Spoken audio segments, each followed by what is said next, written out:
yuk simak video ini. Makanan apa aja yang cocok untuk penderita tiroid dalam teori klasik supaya seimbang.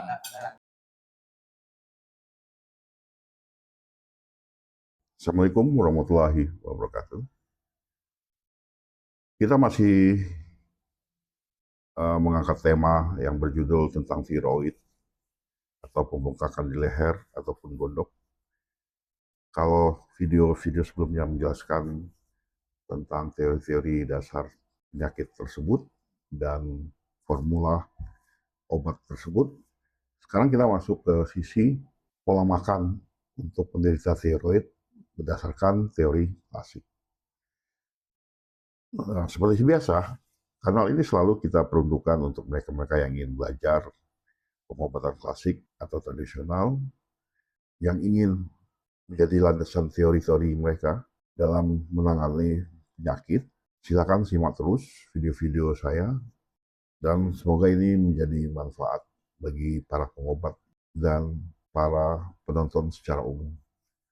Jangan lupa subscribe, like, komen, dan sebarkan pada semua orang, agar kanal ini bisa terus berkembang dan saya terus bisa memberikan informasi-informasi tentang edukasi pengobatan klasik yang mungkin video-video seperti ini masih kurang dalam penjabaran teorinya. Dalam ilmu nutrisi pengobatan tradisional Cina atau disingkat CCM, kondisi tiroid baik hipotiroidisme atau kekurangan hormon maupun hipotiroidisme atau kelebihan hormon dipandang sebagai ketidakseimbangan yin dan yang dalam tubuh.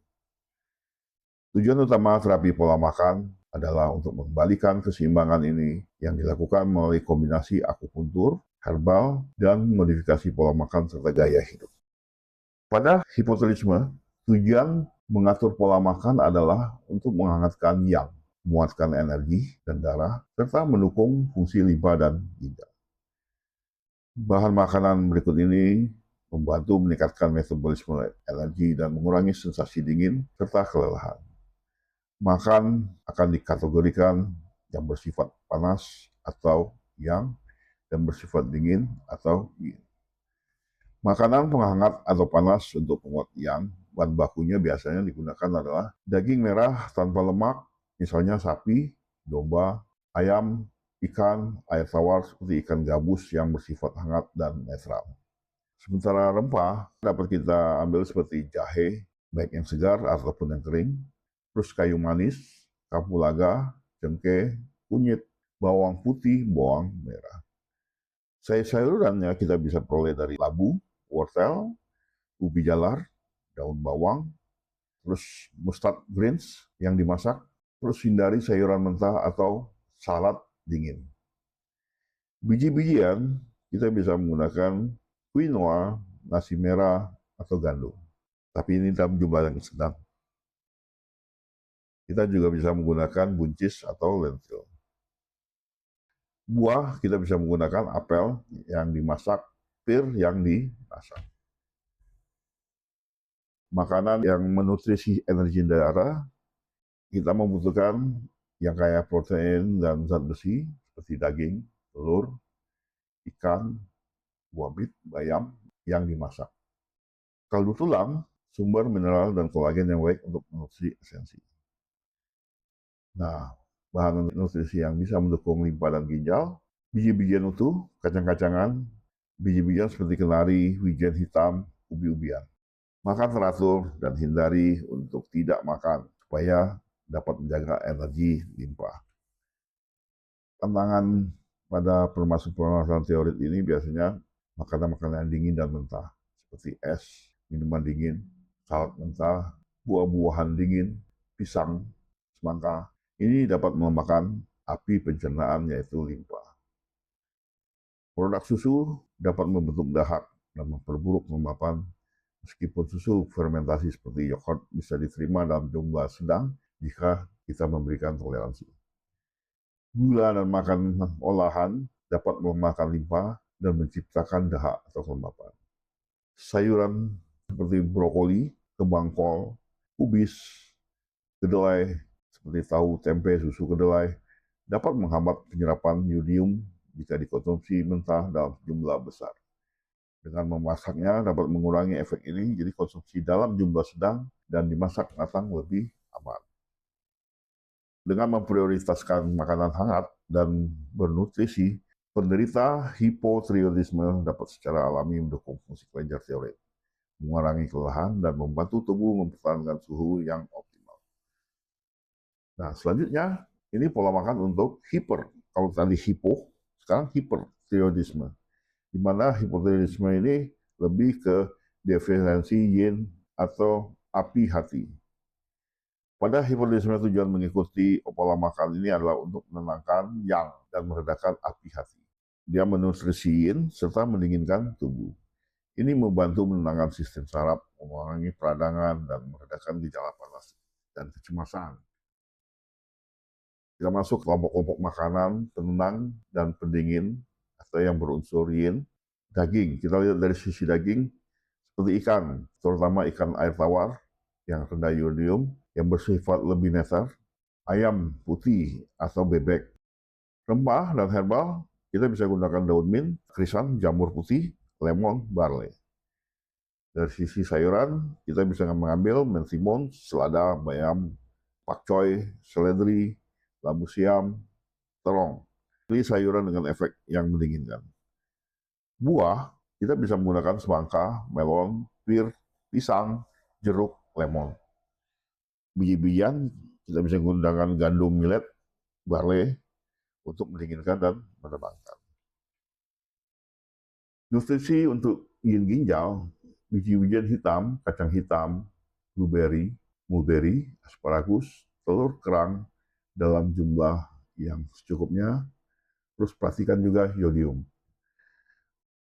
Untuk meredakan api hati, hindari makanan pemicu panas yang memicu rangsangan. Minum teh krisan atau teh hijau untuk mendinginkan. Tantangan, makanan pedas dan panas seperti cabai, lada hitam, jahe kering berlebihan, bawang putih berlebihan, ini dapat memperburuk api hati. Makanan yang bersifat rangsangan seperti kopi, teh hitam, alkohol, nikotin, ini dapat memperparah kecemasan dan jantung berdebar. Penggunaan yodium berlebih, rumput laut dan makanan laut kaya yodium harus dikonsumsi dengan hati-hati atau dihindari jika di kondisi autoimun. Rentan terhadap yodium konsultasikan dengan gula dan makanan olahan akan memperburuk peradangan dan ketidakseimbangan energi. Makanan tinggi lemak jenuh akan membebani hati dan menciptakan panas.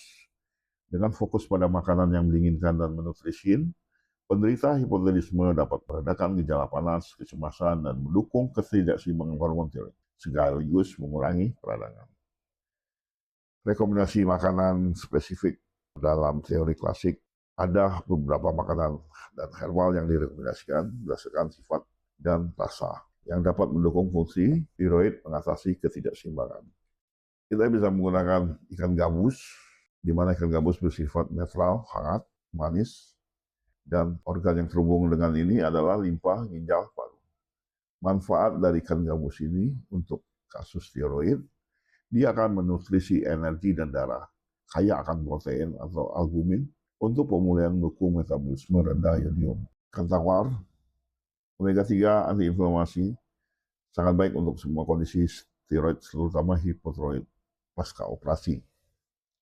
Jahe ini sifatnya panas, hangat, pedas, dan organ yang dipengaruhinya adalah limpa, paru, lambung. Manfaatnya untuk tiroid, dia akan menghangatkan yang, menghilangkan dingin, mengatasi stagnasi energi, mendukung pencernaan baik untuk hipotiroidisme.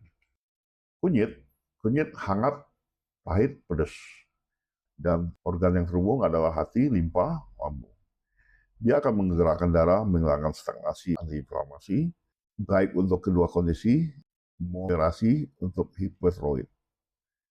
Rumput laut, dingin, asin, dia berhubungan dengan ginjal dan hati, dan fungsinya adalah mengencerkan dahak, melunakkan nodul, dan melunakkan pembengkakan.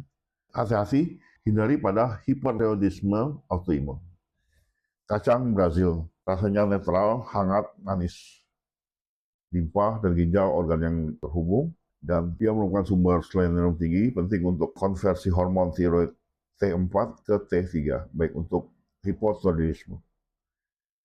Wijen hitam, netral, manis, dan organ yang terhubung adalah ginjal, hati, usus besar. Dia menutrisi yin ginjal, menguatkan esensi, melumasi usus, dan ini baik untuk hipertiroidisme karena dia menutrisi yin.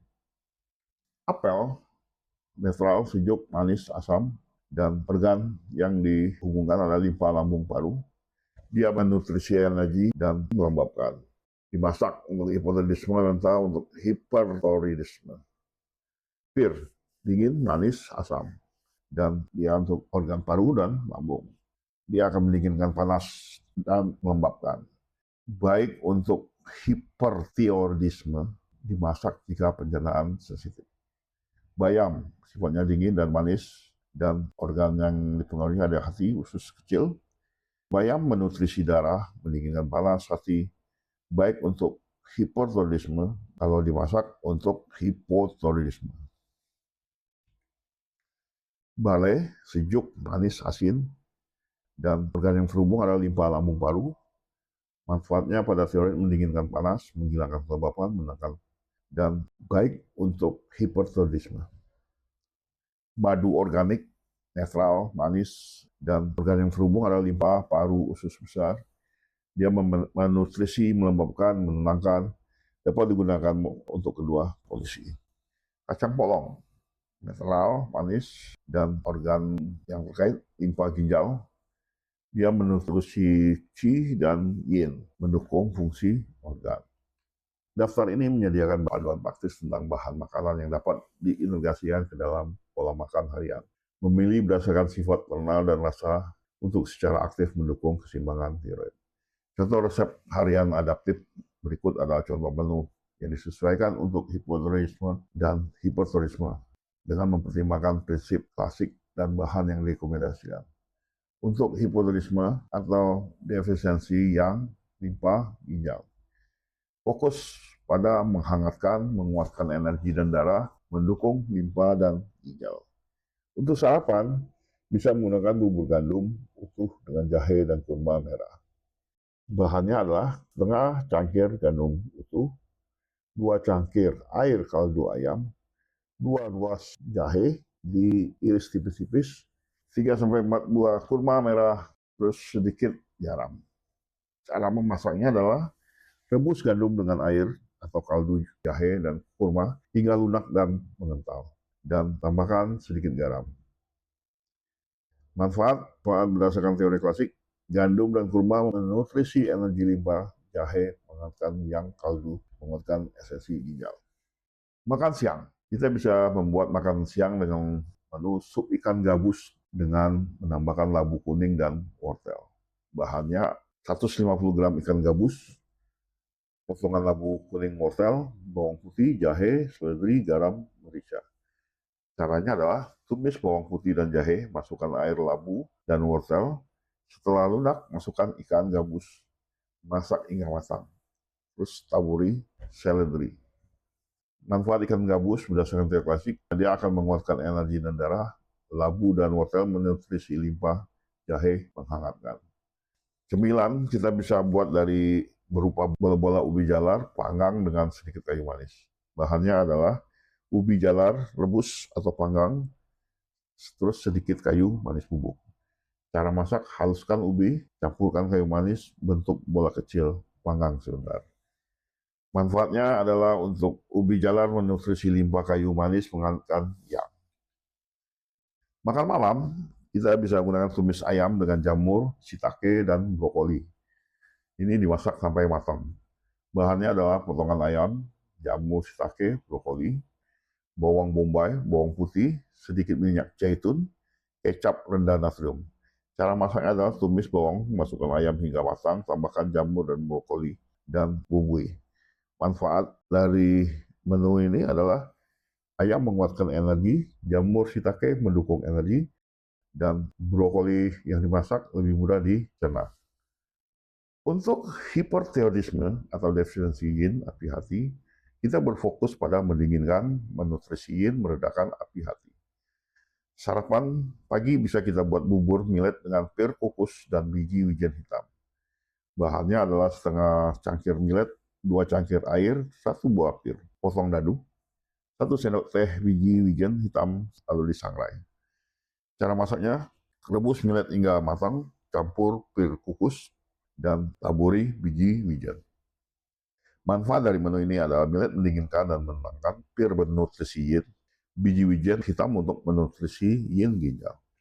Makan siang, kita berusaha mengkonsumsi salad dingin ikan gabus panggang dengan mentimun dan mint. Bahan 150 gram ikan gabus, irisan mentimun, daun mint segar, selada, perasan lemon, sedikit minyak zaitun. Cara masak, campurkan semua bahan. Manfaat dari menu ini adalah ikan gabus protein tinggi tanpa memicu panas, mentimun, dan mint mendinginkan, lemon membantu meredakan api hati. Untuk cemilan-cemilannya kita bisa buat buah semangka atau jambu air. Bahannya buah semangka atau jambu air segar dengan cara potong-potong dan lalu dimakan. Manfaat buah-buahan ini memiliki sifat sangat mendinginkan dan melembutkan, baik untuk mengurangi panas. Nah, kita masuk ke makan malam. Kita bisa buat sup bayam dengan tahu sutra. Bahan, bayam segar atau tahu sutra, potong dadu, bawang putih, sedikit kaldu sayuran, garam rendah natrium.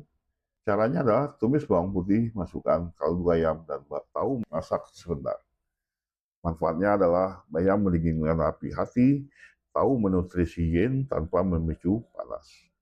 Ide menu ini memberikan inspirasi praktis untuk penderita tiroid, memudahkan penerapan prinsip teori channel management dalam kehidupan sehari-hari melalui resep yang seimbang dan disesuaikan dengan kondisi.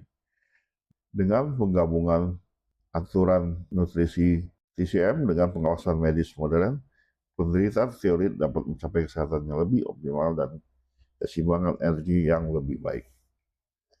Demikianlah topik ini dapat saya jelaskan. Bagi teman-teman yang akan bertanya lebih lanjut tentang topik ini, silakan tulis di kolom komentar. Terima kasih atas perhatiannya. Semoga video ini bermanfaat bagi kita semua. Sehat selalu.